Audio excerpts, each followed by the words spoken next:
Apitsikina trano no tsy dia andany tokantranonao manatitra ny araba indray tompoko lasy tompoko vavy ary manasanao ampanajana anaraka ny fotoana ny fampalalam-baovao eto amin'ny fahitalavitra MATV.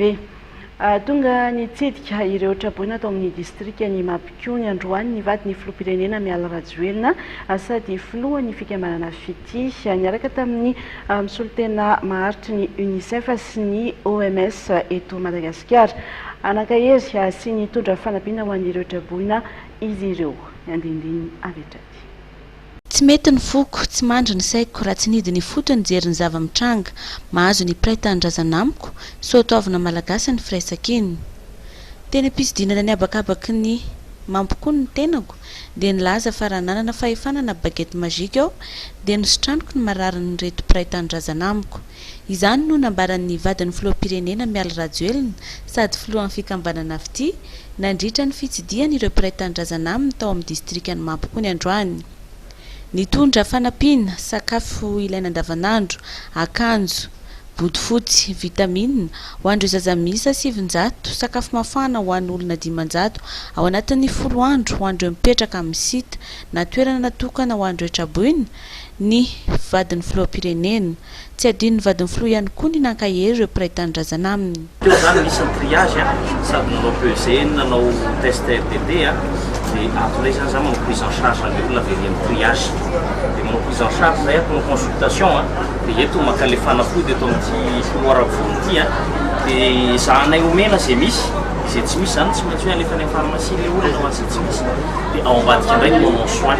Dia raha ho misy ny cas d'urgence tonga dia miakatra ao ambadika dia raisinay ao ambadika izay no fanampianay. Teo zao nisy polygraphe zay nisy tazomoka grave teo ka navo dia nisy olona torana tsy natsiaro tena dia izay no raisina ambadika. Afaka mametaka perfusion zany zay dia rehefa somary stable le olona dia efa makany CSP amin'izay. Tena betsaka zany zao dia areti-kibo sy mipoaka tazomoka zany tsy tena mbola betsaka. Ny mpitareparitry ny fahasalamana ao amin'ny faritra Sofia dia nanambara fa ny areti-pivalanana sy ny kohaka no mahazo ireo traboina amin'izao. Ny mpisolo tena maharitry ny OMS sy ny UNICEF eto Madagasikara izay niaraka tamin'ny vadiny filoham-pirenena tany Mampikoa dia nanamafy ny fanomezana tantsorika sy ny ezaka ataon'ny gouvernement tamin'ny fanampiana ireo traboina. Raha ny tatitra farany sy navoaka ny BNGRC dia ahitana traboina misy 580 sy 700 eto amin'ny faritra Analamanga. Tsy mitazapotsiny azy ireo ny faritra fa dia nitondra ny anjara birikany amin'ny fanampiana ka nanatitra izany androany teny anivon'ny BNGRC.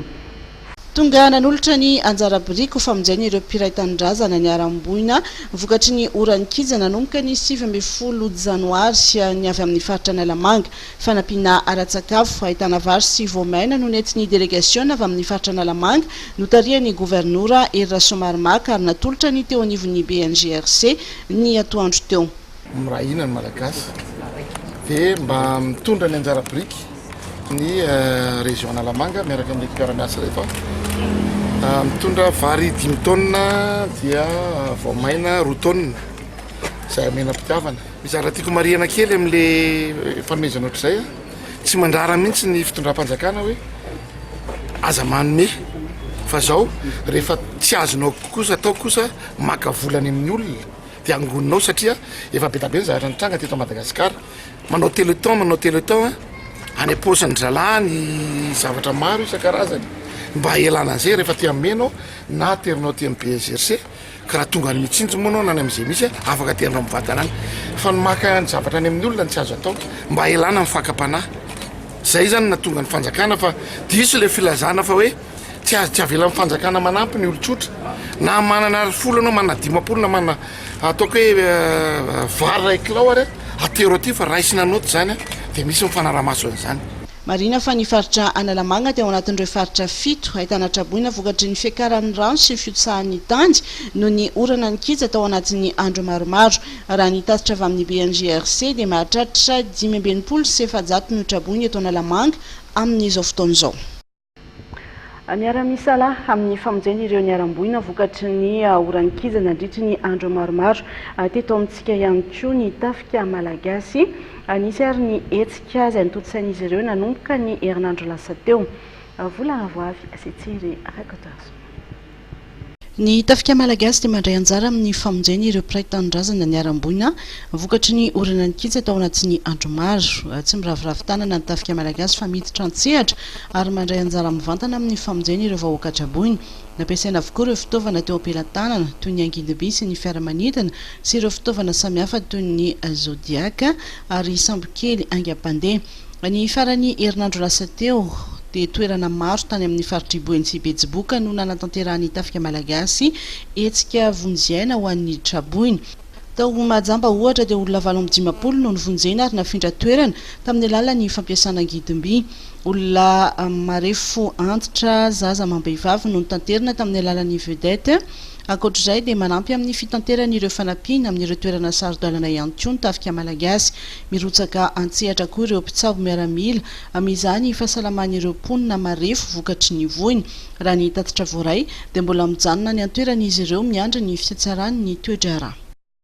Manoloana ny voina mitranga eto amin'ny firenena dia naneho ny fiara amin'ny oriny amin'ireo fianakaviana manamanjo ny antoko HVM amin'ny alalan'ny filohany Hery Rajaonarimampianina mampahery sy mirary fahasitranana ho an'ireo naratra ary naneho ny firaisapo amin'ireo traboina sy tsy manan-kialofana vokatry ny oranin-kiza teto amin'ny firenena nandritry ny andro maromaro ny HVM ny antso ireo mpikamana HVM rehetra manerana nosy ihany koa Andriamatoa Hery Rajaonarimampianina mba hifanomentanana hanampiany ireo mpiray tanindrazana. Mbola ao anatin'izay vaovao izay hatrany olony fotokoa ny malagasy ary manoloana ny vonina mitranga amin'ireo mpiray tanindrazana dia tsy vitsy ireo izay naneho ny finiavany hanampy azy ireo. Manoloana ny resabe manodidina ny fandrarana ny fanatotosana Téléthon dia nitondra fanazavana ny eo anivon'ny BNGRC. Vola Ravoavy, Setsiry Rakotoarson.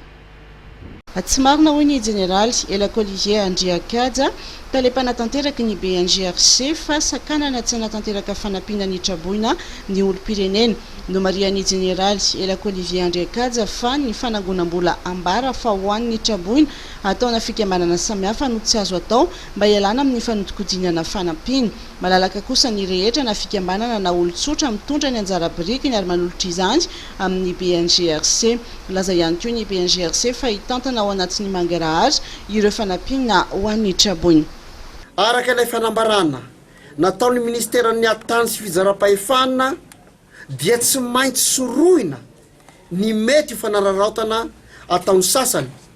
ka manao fanangonam-bola na fanomezana amin'ny alalan'ny finday na fomba hafa izalazana fa omena ireo traboina. Koa arak'izany dia tsy azo atao ny manao izany hetsika fanangonana izany na olon-tsotra no manao izany na olom-boafidy na fikambanana na tompon'andraikitra hafa eto amin'ny tanin'ny Repoblika Malagasy. Ny fanomezana na fandraisana anjara amin'ny fanampiana ireo traboina kosa dia azony rehetra atao saingy atolotra mivantana aty amin'ny BNGRC izay sampanara-panjakana miandraikitra ny fikarakarana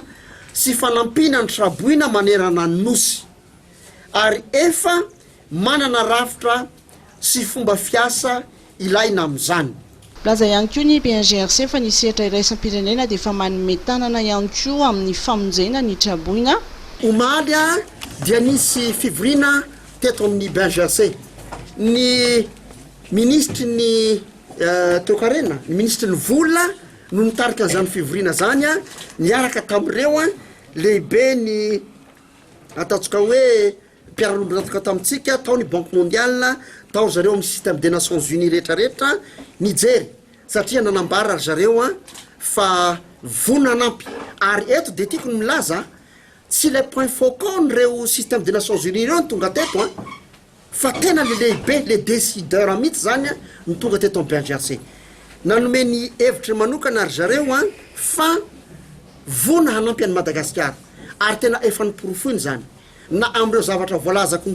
tanasaiko taminareo reo dia nisy zavatra avy tany amin'ny am'ireo mpiara-lomby natoko amintsika zany hoe zany a raha voaliko amin'ny teny tokana ny teninao a devona ary efa manao izany a ary ny ataonay moa dia ny fandrindrana ny fanaovana an'izany fa kosa tiako ny manamarika fa tsy manao zay tiany atao ry zareo fa tsy maintsy miainga eto amin'ny BNGRC daholo a ny fandrindrana rehetrarehetra mikasika ny fitsinjarana ny fanampiana ny lazany teo anivon'ny BNGRC fa izary izany manaraka ny fepetra ny fikambanana iraisam-pirenena misahana ny fahasalamana na ny OMS ny norme ny OMS ny tondrantsika ny zavatra ohatranytony izany hoe rehefa mahazo izahay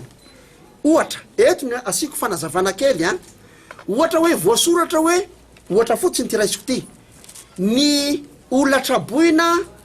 ao am-parafaravola ohatra fotsiny hoa fa le chiffre tsy izy a ohatra hoe 3000 ohatra sinistre na traboina 3000 tsy hoe omena sakafo tsirairay a ireny olona reny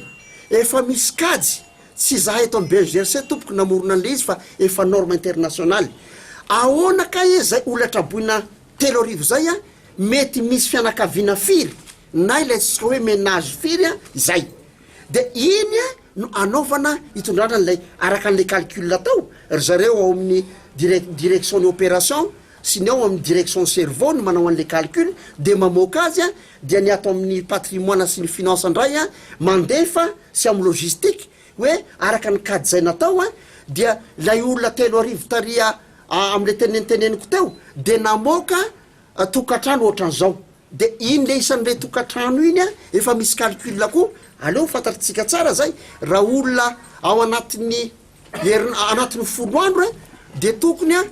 ménage anankiray tokony ahazo vary 20 kilao ao anatin'ny herinandro tsy mitsaha miakatra nisan'ny traboina vokatry ny oranikijy nanomboka ny 7 janoary raha nitatitry ny BNGRC ny atoandro teo tamin'ny 0 sy sasany mahatratra 7 sy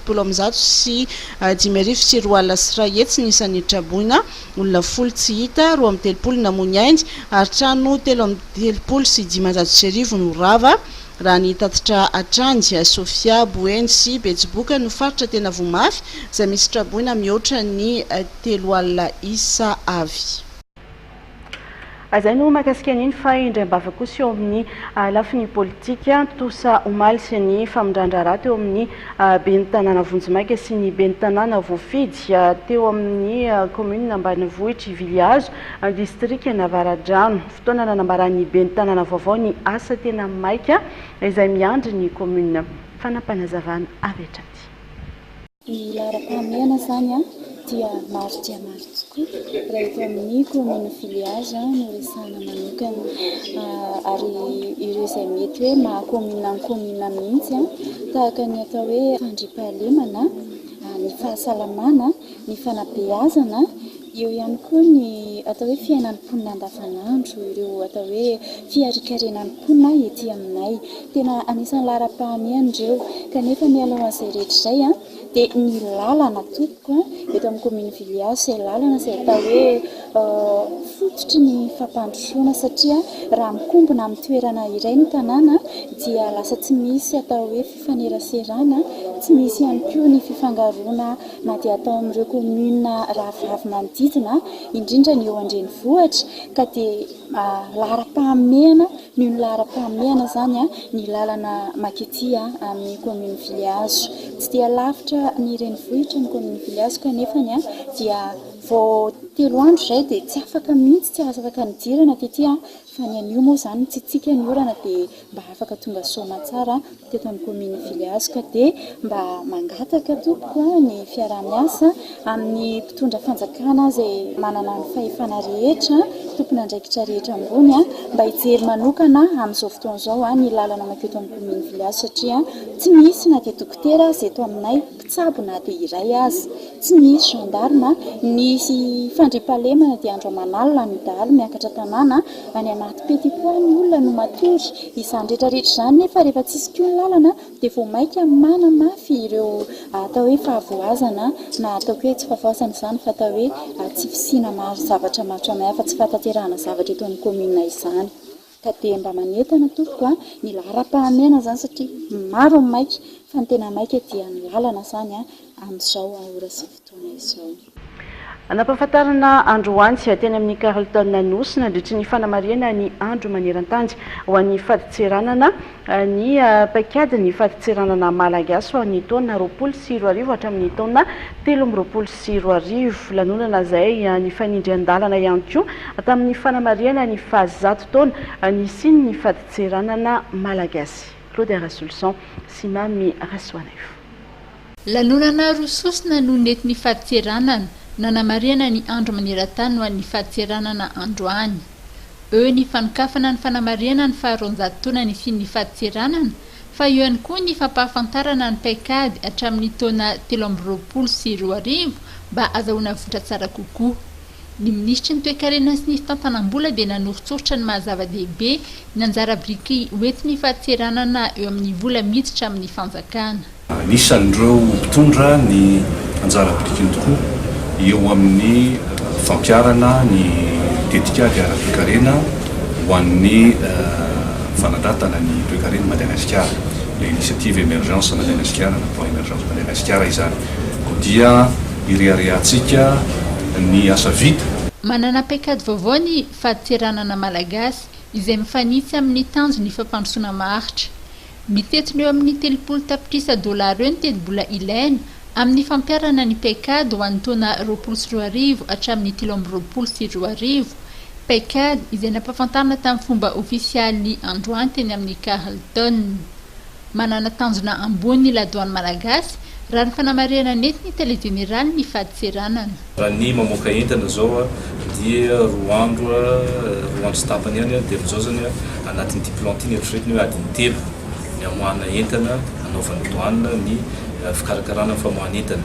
Dia anatin'izay koa ny entana na mandalo scanner le izy na mandalo visite surprise mahazatra antsika dia adiny 4 no amoahana entana zany rehefa vita fanaovana ity plan stratégique ity amin'ny 2023. Anatin'izay moa zany tsy maintsy misy fampiasam-bola na misy investissement ho atao, fa ny investissement andeha atao amin'izy ity zany dia ny eritreretina hitondra vokatra na rentabilité any 1300% any, zany hoe ny ariary zay olanina amin'ity fanaovana ity plan ity dia hitondra avo arivo eny ho an'ny fanjakana ary ho amoraina ny famoahana entana, misy ny dématérialisation araka nazavaina teo hoe ny fangatana franchise en ligne fa tsy mitondra taratasy any amin'ny faditseranana intsony, ny état bleu ny famoahana entana fanjakana dématérialisena, misy ny profiling fanaovana analyse de risque atao aloha be dia be ny zavatra atao amin'izy ity fa ny zavatra tena hoe hoe cadeau d'anniversaire ho an'ny faditseranana amin'ny 300 taona ity dia ny fanan'ny faditseranana anao an'ity trano joalajoala ho an'ny faditseranana ity dia eo koa ny fanaovana ny académie de douane. Midera ny finiavana sy ny ezaka ataon'ny faditseranana malagasy Andriamatoa Richard Chopra avy amin'ny Afritac izay rantsa ny tahirim-bola iraisam-pirenena. Nambarana fa nisy ny tantsorika toy ny fanamafisana ny fahaiza-manao nentin'ny Afritac. Nanamarika ny fotoana androany ihany koa ny fizarana mari-pakasitrahana izay nosiniavy ny sekretera général ny Organisation mondiale des douanes na OMD. Mari-pakasitrahana nomenan'ireo mpiasan'ny faditseranana na havita be sy ireo mpiara-miombonantoka ary anisan'ny sitraka izany ny ministry ny toe-karena sy ny fitantanam-bola.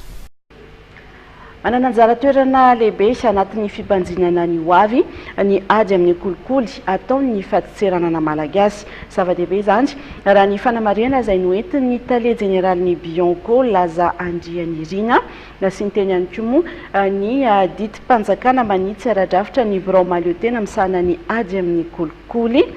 fanampanazavana avy hatraty. Ao anatin'ny fotoana izay tokony hiandrandrana an'izany ady amin'ny kolikoly izany tsika miaraka avy ary ny vokatra zany no andrandrainy ataoko hoe vahoaka malagasy. Voalaza atao anatin'ilay drafitra izay hoentiny zareo miasa mandritra ny 4 taona ny hoe fametrahana sy fanomezana lanja manokana ny ady amin'ny kolikoly satria tokoa mantsy hoe mikirakira vola ny ato amin'ny faditseranana ary ny fampidirana vola ao anatin'ny faditseranana raha lavitry ny kolikoly dia misy isitrahany vahoaka malagasy ary isitrahana amin'ny alalan'ny fampidirana ny volam-panjakana izay fantatra be tsara fa amatsiana ny fotodrafitrasa ka zay teny kely zay tompo ny tianay mba hoentina amin'izao fa dia makasitraka amin'ny fanasana nataon'ny faditseranana ary makasitraka ihany koa amin'ny fanomezana lanja manokana amin'ny ady amin'ny kolikoly zany fa nolalina sy sy nankatoavina teo anivon'ny filakevitra gouvernementa ny didym-panjakana zay manitsy ara-drafitra ny raomaleteny diny amin'ny kolikoly eo ampanaovana an'izany mihitsy tsika satria mbola tsy eo am-pelatanana ilay didym-panjakana fa arak'ilay voalaza teo ny votoatiny dia fanitsina ara-drafitra le fanitsina ara-drafitra tsy hoe fanitsina fanitsina ihany fa ahitana vokatra ary ny rarina zany dia ny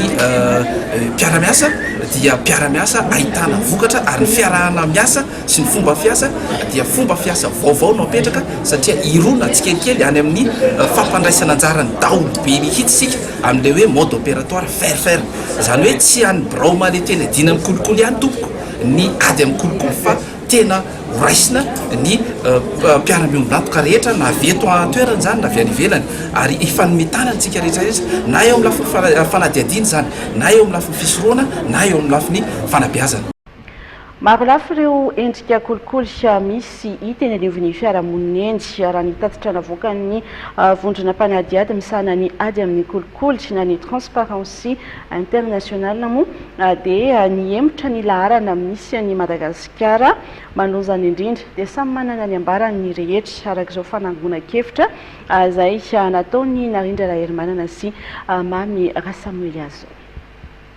Fantatra fa tamin'ny tatitra navoaka ny vondrona mpanadiady misahana ny ady amin'ny kolikoly na ny Transparency International ny alakamisy lasa teo dia ny emotra indray ny laharan'ny Madagasikara amin'ny ady atao amin'ny kolikoly fa 750 amin'ireo firenena 750 no laharana misy an'ny Madagasikara. Endrika maro tokoa no isehon'ny kolikoly eny anivon'ny fiarahamonina rehetra eny araka ny nambarana ireo olona nanaovana fanadihadiana androany. Manamafy izy ireo fa miainga amin'ilay teny hoe mametra kely ka mipaka any amin'ireo sehatra maro eto amin'ny firenena mihitsy izany.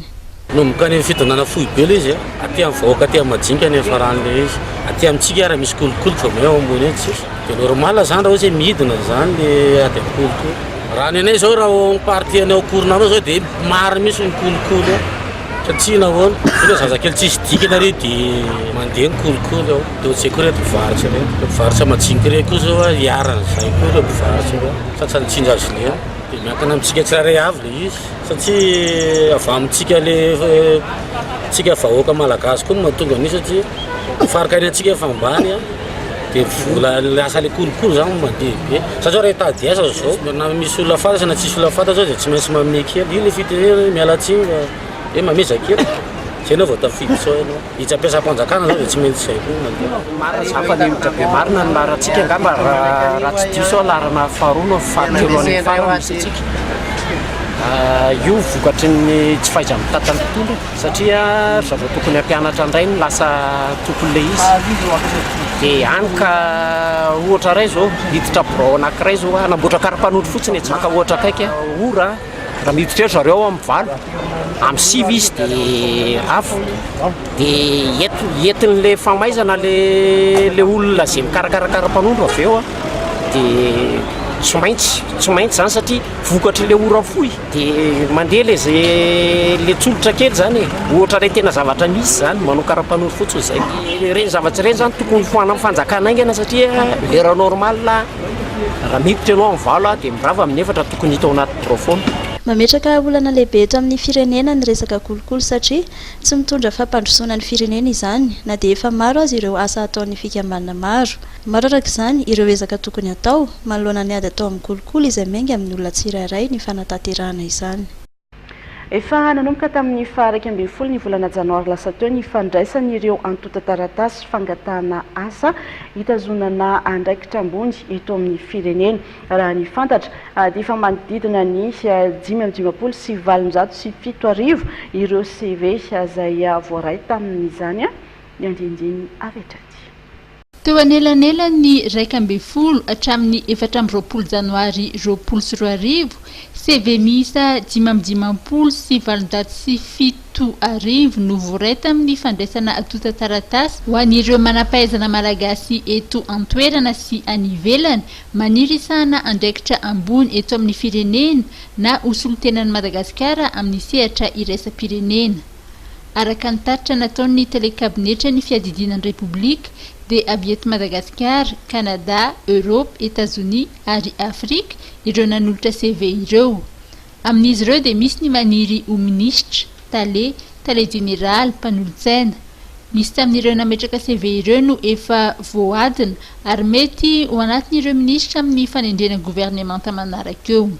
faly mihitsy ny firom-pirenena raha tokana ampiseho anazy ity tatitra ity fa dia tena maro ireo mpiray-tandrazana amintsika zay tena vonona andray an-tanana ary misy ihany koa amin'izy ireo zay tena vonona ody araka teneko teo hoe misy ireo zay malagasy any ivelana zay mitady ravinahitra zay tena vonona ary naneo ny fahavonona ny ody eto Madagasikara hitondra ny anjara birikiny amin'izao fampandrosoana zay andrasantsika izao fa raha jerena ohatra ny traikefa ny zavatra tena ny azontsika zany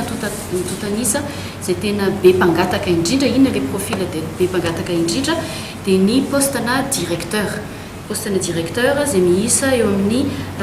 300,000 olona zay te ananan'izay toerana hoe directeur amin'nivon'ireny ministère ireny eo anivon'ireny orinasa mpanjakana ireny ny ambin'izay dia mizara sehatra samihafa ao ny gouverneur ao ny secrétaire général ao ny conseiller ao ny any amin'nivon'ireny masuivo ireny ary eo any koa ny teo ministre tenentsika izy io tamintsika nanao ny resaka valavalandresana tao tamin'ny farany hoe tafiditra ve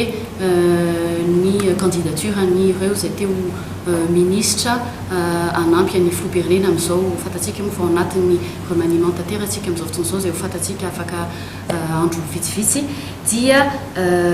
tsy afaka ny sakanana ireo olo ireo zay te anao an'izay ametraka zay candidature ministre zay ary raha ohatra ka raisina ny totanisa ato dia miisa 900 ihany 6%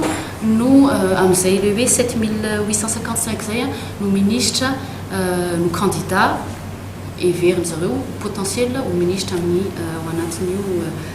plateforme io taorian'ny fametranany CV dia misy ny dingana manaraka ho tanterahana hitsivanana ireo izay manana traikefa tadiavina eo anivon'ireo ministera orinasa-mpanjakana ary amin'ny sehatra samihafa dingana manaraka zay andrasan'ny ny olona rehetra amintsika amin'izao dia araka ny voalazantsika tamin'ny point presse farany dia raisin'ny cabinet de recrutement international zay marika eto fa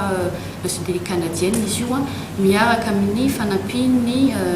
consortium na cabinet malagasy eto Madagasikara no andray an-tanana an'ireo CV ireo sy les plans d'action maro ireo afahany mifampina zany amin'izao fotoan'izao ny CV zay tena éligible ina moa dika an'izay nisy condition maromaro na fepetra maromaro zay napetraka tao anatin'io no hoe ohatra zany no hoe tsy maintsy mametraka an'le plan d'action ianareo afahana mijery hoe inona ny tetikasa zay tianao hoentina raha toka ianao no tonga ho ataontsika hoe tale général ny orinasa anankiray na ao anivon'ny ministère misy amin'ireo CV zay voray ireo tsy nameno an'izay fepetra izay misy ihany koa ary tena mampalahelo dia tena misy CV tena tsara dia tsara ary tena manana traikefa sy fahalalana betsaka fa dia tsy napetrany tao ny coordonnées hiantsona anazy dia tena mampalahelo be mihitsy satria jerenay le CV any olona avy any andafy izy dia tsy mipetraka tao anatiny tao ny information momba anazy raha ny fanazavana dia natao anatsarana ny fitantanana ny raha-raha-mpanjakana ny fandraisana ny CV an'ireo manampaizana malagasy izany no atao mba hisoroana ny kolikoly ny kitrano an-trano ary indrindra mba isy malagasy manana ny fahaiza-manao hiary ny tombotsoan'ny Madagasikara rehefa eo anivon'ny fifandesen-dahatra iraisam-pirenena misy fiatraikany amin'ny fampandrosoana lova-injafy ny fanatanterahana ny fanjonoana tsy ara-dalàna ny arendranomasina satria dia miaritra ny loharan-karena azo avy amin'izany tsy araka ny nambarany teo anivo ny sampandraraha ny firenena mikambana misahana ny ara-tsakafo sy ny famolena na ny FAO androany ny andindiny avy hatrany miaraka amin'ny narindra hermanana sy mami rasamily misy fiatraikany maro amin'ny ara-tsakafo ny fanjonoana tsy ara-dalàna ny arenan-dranomasina satria miaritra ireo loharanokarena azo avy amin'ny ranomasina ary miena ny sakafo ho an'ireo vahoaka. Arak'izany, maro ireo tanjona entiny sampandraran'ny firenena mikambana misahana ny ara-tsakafo sy ny fambolenana ny FAO hiara-entana amin'ny fanjakana amin'ny fiarovana ny arenan-dranomasina. Maro araka izany ireo paikady apetraka entina miady amin'izany fitrandrahana tsy ara-dalàna ny arenan-dranomasina izany. Efa misy paikady moa zany am'tily hoe amin'ny reptile hoe akoso les mesures de sorte de l'état de port. Tena pepetra raisina voalohany zany dia hoe tsy azo miantsona eo amin'ny port izay olona tsy manara-dalàna mitsony zany dia amin'izay fotoana izay tsy misy firenena mandray azy mihitsy dia sahirana izy mety ho faty antoka izy amin'ilay jono tsy manara-dalàna. Arak'izany, isany ady atao amin'ny jony tsy ara-dalàna ny fanatanterahana atrikasa izay natao tetsy Anosy nanomboka androany izay niarahana ireo tompon'andraikitra rehetra eo anivon'ny seranatsampy sy ireo mpisehatra rehetra. Marina fa no tanterahana androany sy ny atrikasa-pirenena ametrahana paikady adina amin'ny jony tsy ara-dalàna aritra 3 andro ity atrikasa ity izay andraisan'ny mpiantsehatra an-dranomasina Anjara. Jemima Daniela sy Amami Rasamity. Mbola olana ho an'ny fiarovana ny moron-dranomasina eto Madagasikara ny tsy fananana fitaovana ilaina amin'izany. Ambony ihany koa ny fiantraikan'izany halatra arena anaty ranomasina izany. Raha maneran-tany dia tafiakatra 13.9 miliara $, isan-taona ny faty antoka amin'ny resaka jono tsy ara-dalàna. Izy ny paikady apetraka amin'ny ady amin'izay jono tsy ara-dalàna izay atao mifanaraka amin'ny lalàna iraisam-pirenena. Nisy androany ny atrikasa mikasika izay. Zava-dehibe tokoa satria tia resaka ady amin'ny jolay-dranomasina na amin'ny jono tsy ara-dalàna ty zavatra iraisan'izao tontolo izao izy ty ka ny paikady izay apetraka isaka ny pays dia tsy maintsy mifandray amin'ny lalàna iraisam-pirenena. Eto Madagasikara moa zany efa misy rafitra izay efa misy ao amin'ny ministère ny fambolena ny fiompiana ary ny jono dia misy rafitra CSP na centre de surveillance de pêche dia misy koa ny CEFIM centre d'information centre de diffusion d'information maritime, misy ny PMF, misy ny ONPOL izay samy miady amin'izany resaka fanjonoana tsy ara-dalàna zany dia tsy misy fomba fijery dia misy ny atrikasa izay ataony zany tena fanakarozana hevitra dia voaresaka anaotin'izany resaka fiara-miasa ny rehetrarehetra ny fanakarozana totam-baovao mba ahafahana miaraka mienga miaraka miresapekaka. Misy fiatraikany eo amin'ny arena voajanahary ny fisian'ny fanjonoana tsy ara-dalàna satria ho ritra ny arena ao anaty ranomasina. Raha ohatra zany ka tsy manara-dalàna ireo mpanjono dia ritra ny loharanokarena ao anatin'io ranomasina io dia amin'izay fotoana izay ho sahirana ny zafikelitsika sy ny aneorina any amin'ny fitrandrahana azy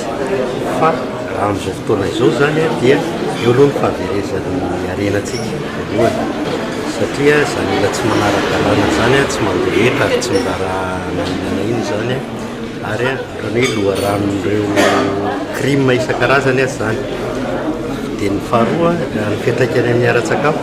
mijaly ireo mpanjono madinika satria lasan'ny tsy manara-dalàna daholo zany ny Ahasitra hatramin'ny 17 volana janoary moa ity atrikasa ity ary isy ny famoahana tondrozotra na feuille de route aorian'izany atrikasa izany amin'izay ady atao amin'ny jono tsy ara-dalàna izay. Izay no makasika an'iny fa hivadika amin'ny lafiny fahasalamana kosa indray isika niroso tamin'ny fivoriana ny ministera ny fizahantany sy ny ministera ny fahasalamana manoloana ny firongatra ilay valanarety na coronavirus fotoana nahafahana ny jery totika ny zava-misy ny fepetra izay horaisina mba hiarovana ny sistany eto Madagasikara sy ny seranam-piaramanidina ary ny seranatsambo ary isoroana ihany koa ny mety ho fidirana izany valanaretin'izany eto Madagasikara. Fa omaly zay efa niaraka mivory tamin'ny ministera ny fahasalamana ministère ny santé publique zany mijery hoe inona daholo ny fepetra raisina aloha mba azahoana tsy hidiran'ilay aretina eto amintsika satria io fantatsika fa amin'ireny tonga amin'ny compagnie aérienne ireny no mitondra reny. Teo koa tsika dia nanomboka nantana ny OMS hoe inona koa ny mesure tokony raisina ao amin'ny nivon'ny OMS dia ao anatin'izay fepetrezana dia efa nisy atao zany hoe mesure ndraisina aloha amin'ny aéroport rehetrarehetra zay tonga eto amintsika zany dia misy consultation rapide ao atao ary zay manana dodika hoe mety mahazonisa dia efa tonga dia ampidirina any amina zone anankiray na hôpitaly anankiray zany ho atao consultation beaucoup plus approfondie dia eo amin'izao fotoana zao zany tsika mbola mieritreritra ko satria sy maintsy rahana amin'ny atao hoe ny OMS hoe efa tokony annulena ave vol rehetrarehetra vol direct avy any amin'ireny avy any Asie moa zany Chine raha zay no tena hoe jery avy any le épidémie no miditra dia eo ampanadiniany zany zay ka raha ohatra ka miteny ny OMS hoe tokony atao izy na itsika koa rehefa misy hoe tadiditra ty amintsika dia sy maintsy mandray fepetra aingana diaingana fa zao zany hoe fepetra préventif anao atao miropilana miala ny Asie sy ny miditra eto amintsika dia sy maintsy anaovana contrôle approfondi referana ministèren'ny fahasalamana zany. Ao anatin'ny fampiroboroboana ny sehatry ny fizahantany indrindrindrindra moa ny fakanesana aty Madagasikara ho an'ireo mpizahantany vahiny dia namoaka application nampitondraina ny anarana hoe The Real Madagasikara ny ministeran'ny fizahantany fitanterana ary ny fizahana ny toetrandro andao arana ny fanazavan'ny ministra tompony andraikitra momba ny fampiasana nyity teknôlôjia vaovao ity. Tanjona amin'ity application vaovao zay navoaka ity hoe The Real Madagasikara io application io zany dia application azahoan'ny mpizahatany rehetrarehetra na avy any ivelany izy na aty anatiny izy mba mahafantatra ny zavatra misy rehetrarehetra ary zavatra ilainy rehetrarehetra eto Madagasikara ohatra fotsiny hoe raha any Ambatolampy izy ka io izy mila pharmacie dia mahiditra amin'ny application izy dia hitany ny pharmacie akaiky indrindra amin'izay toerana misy azy na ny dokotera akaiky indrindra zay misy azy na ny station de service akaiky indrindra no misy azy na ny gendarmerie akaiky indrindra misy azy dia eo ihany koa izy afaka koa izy mahafantatra koa hoe inona ny attraction touristique na parc zany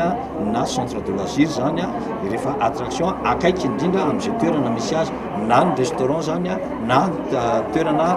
fazona atruine zany zany hoe io application io zany dia tena outil au service des voyageurs ary ninina ilainy dia afitany hitany ao anatin'ny application io ary io application io dia tsy hoe figé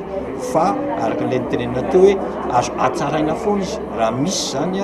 hoe demande na voyageur spécifique zay tsy ao anatiny dia azo tonga dia atsaraina ary ampidirina ao anatin'izany raha androany izy mitady ohatra hoe hanofa tomobile dia tonga dia makao amin'ny application dia hitany mpanofa tomobile akaiky indrindra eo amin'izay toerana misy azy ary afaka tonga izy dia miantso dia manofa zany tomobile zany hitantsika zany fa tena manampy an'ilay mpizahatany mihitsy zany io application voa navoakantsika androany. Ao anatin'ny fanatanterahana ny vina ny filoham-pirenena Madagasikara ho maintso ary ny ady amin'ny fanombana ala dia niroso tamin'ny fifanaraha-piaramiasa ny faritry Boenjy sy ny orinasa Vitogaz miompana amin'ny fiarovana ny tontolo iainana indrindra moa ny fiarovana ny ala izany fiaramiasa izany natomboka tamin'ny fambolekazo miaraka ny fanamariana n'izay fiaramiasa izay. Hitantsika moa zany ny vina zay natao ny filoham-pirenena dia ny ho Madagasikara maintso ka tsika eto amin'ny faritra Boeny efa nisy moa iny fanomboana ny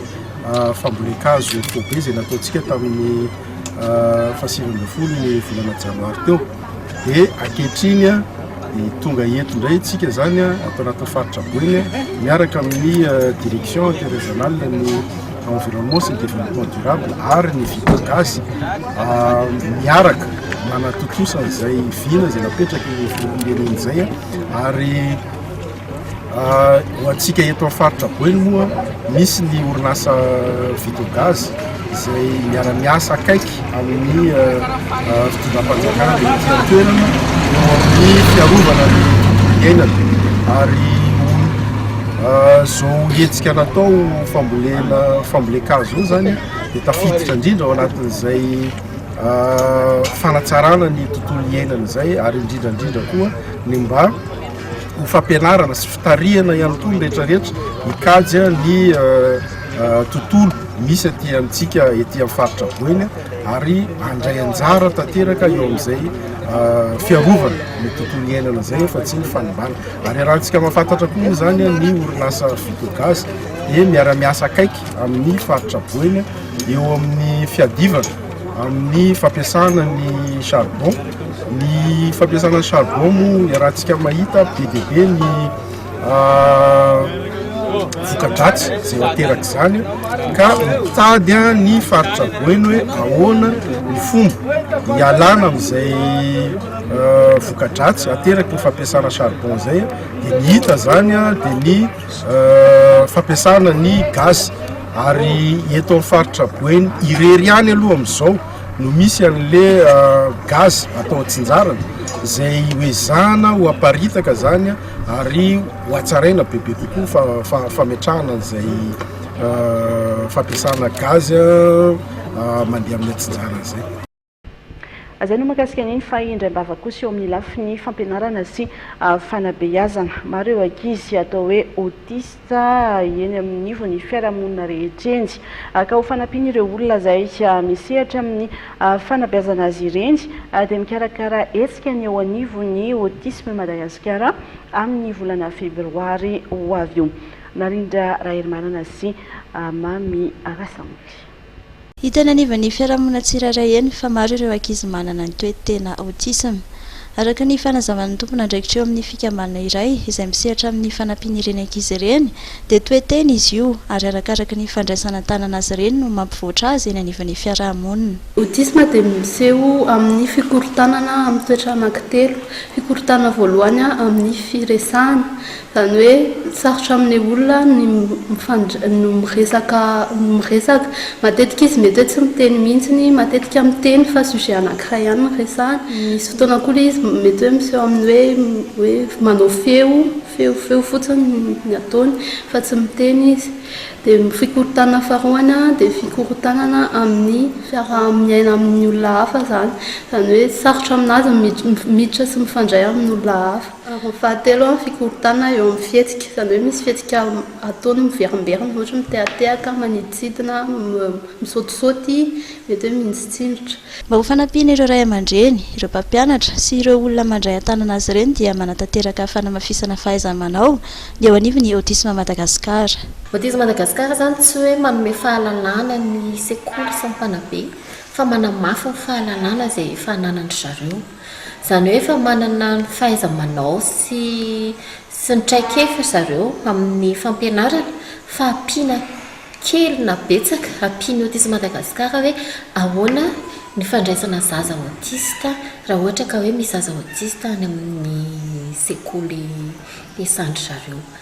Dia isana fahaiza-manao izay karakarainay ny